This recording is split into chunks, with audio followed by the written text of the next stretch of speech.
So congratulations on this now second season of Underground. Tell me a little bit about how your role has developed in this second season. Well, I'm still primarily just the executive producer and involved with the music for the show.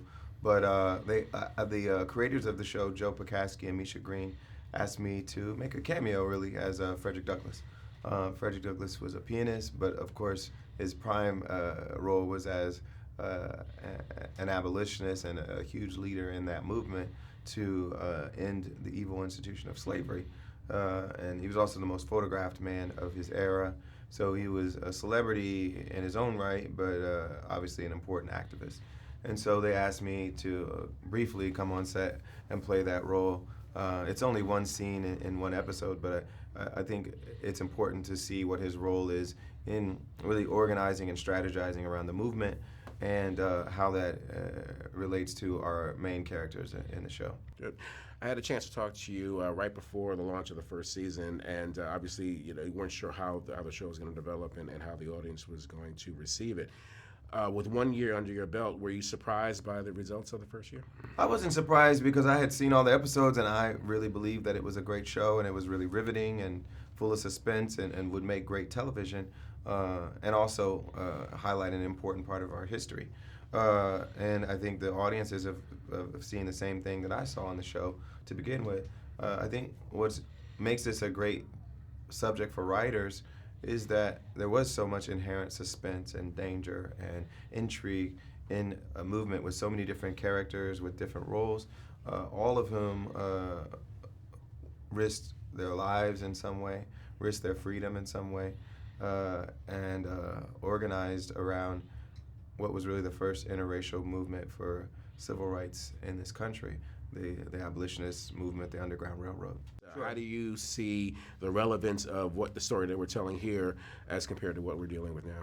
Well, I think this show and this era that we live in now both let you know that freedom is not something that's automatic and not something that's guaranteed just because it's written into the Constitution or into the Declaration of Independence. It's something that we the people have to fight for.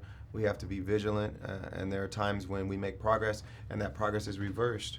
There are times when, at the end of the Civil War, the slaves were freed and Reconstruction started, but there was a huge backlash in the South in response to that actually set a lot of people back even further because of Jim Crow and lynching and all these other aspects. The KKK was born during that era, basically. So we've seen the idea that a country or a group of people can make progress, and that progress be taken away or snatched away in some way. So that means we have to keep struggling. We have to be inspired by people who have gone before us and made change happen and say, we can do it again. You've also written a new song for this. Mm-hmm. How are you able to balance, again, executive production as well as songwriting, well as everything else that you're doing? Well, my principal job in life is to write songs and to sing.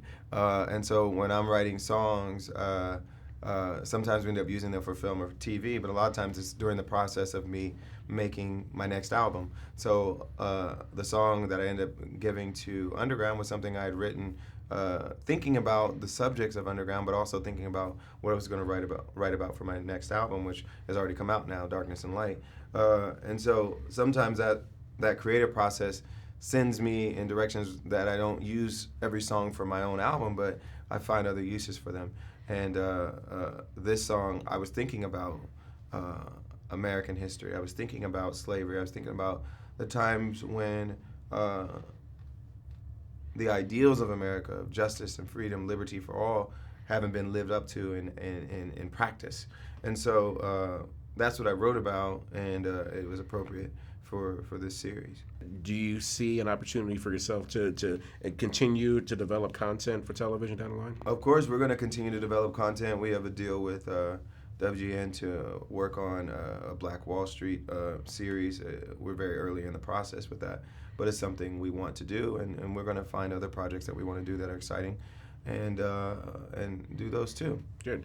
You mentioned that you just had an album released. Is there anything else on your docket going forward that we should keep an eye on? Yeah, I mean, we've got a big performance at the All-Star Game for the NBA coming up soon. And then we're going to announce our tour plans very soon, too. So the main focus of this year will be about music and performing live.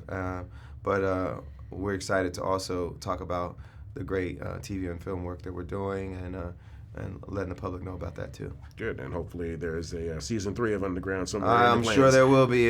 Given the success of the first season, I think we're going to keep people really intrigued by what's happening in the second season, and we'll keep going.